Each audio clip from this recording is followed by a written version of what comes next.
আমরা বাঙালি কতটা ক্ষুধার্ত হলে এই কাজটি আমরা করতে পারি একটু দেখেন। ওই যে আমার হাতের সামনে দেখতেছেন, এটা ফুটওভার ব্রিজ। ঠিক ফুটওভার ব্রিজের যেন মানুষ ফুটওভার ব্রিজটা ব্যবহার করতে পারে। হাইওয়েতে দেখবেন যে প্রতিটা ফুটওভার ব্রিজের নিচে এরকম এই যে বেড়া দেয়া আছে, যেটা আমরা লোহা দিয়ে তৈরি যে একটা ব্যারিকেড দেয়া, মানুষ যেন এদিক দিয়ে না আসতে পারে, ফুটওভার ব্রিজ যেন ব্যবহার করে বাধ্যতামূলক করে দেওয়া হয়েছে এ বেড়া দিয়ে।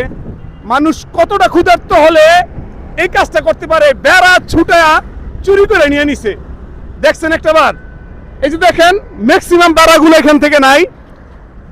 হাইওয়ের ম্যাক্সিমাম ফুটওভার ব্রিজের নিচের বেড়াগুলা ছুটাই নিচ্ছে। এটা কারা, এটা কারা, জড়িত কারা?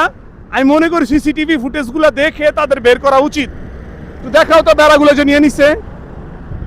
দেখেন আপনারা, এই যে বেড়া মাঝখান দিয়ে কিন্তু ফাঁকা। এই বেড়া এখানে এখানে অনেকগুলো বেড়া ছিল, সবগুলো বেড়ায় ছুটাই নিয়ে গেছে তারা।